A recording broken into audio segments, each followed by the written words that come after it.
When Luke was writing these phrases, he may not have meant it to be that simple. Luke doesn't mean for us to expect people to give us everything we want. Instead, he wants us to truly believe that God will always provide for us, no matter what the situation is. It's also a message to the other side of the people who are being asked for something. He wants us to be willing to help anyone, even a stranger, no matter what the situation is. When we give something to someone, we gain more than just what we sacrifice for them. We gain a relationship with another person. This is the most important gift you can receive. If we are willing to give a stranger help, then maybe a stranger will be willing to help us. But that isn't a requirement. He also wants us to know the extent of God's love. If it is hard for you to help another and give gifts to them, imagine how difficult it would be to do what God does. He loves everyone no matter what, and is willing to provide for them. Recently, the St. Francis Youth Group took a mission trip to California. While we were there, we worked for St. James the Episcopal Church in Oakland, that would give out food to the less fortunate people that lived in the surrounding area. Every week, people would wait outside the church for hours to get food.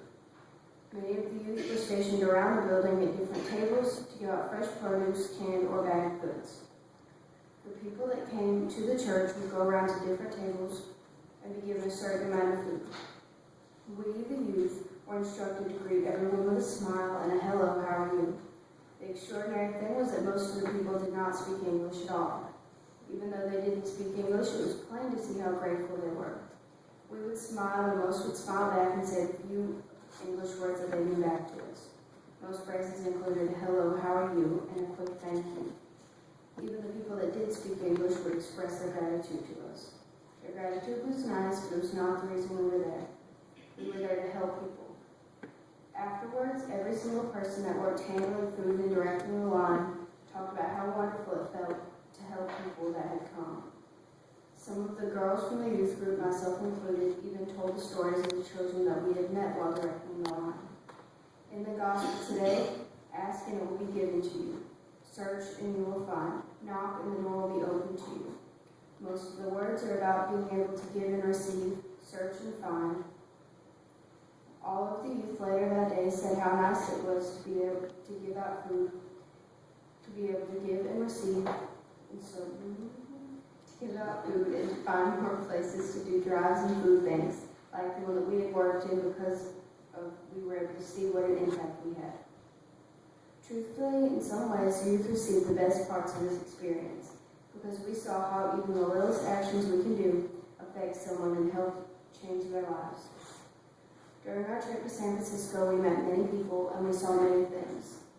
That experience changed our lives, and today we ask for all of us to do something. That something is to change lives here in Macon community, where many of us feel that we have lost our culture and our drive to be better in helping one another.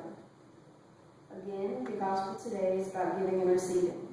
Well, if we give Macon some new life, we will receive new life ourselves. We need to change lives, but how do we do that? We start small. That's how. We start small with volunteer work with the needy, helping friends and strangers. That is what we are called to do. Stand up for what you believe is right, based on the gospel of Jesus Christ. If you see that our culture is forgetting someone or marginalizing people, then we need to change it. Father Ben has taught us that the meaning of sin is breaking relationship with God and our neighbor. Well, it's time that we start making relationships, not breaking them. We have the rest of our lives to carry through this, but that life of ours isn't very long. Amen. Amen.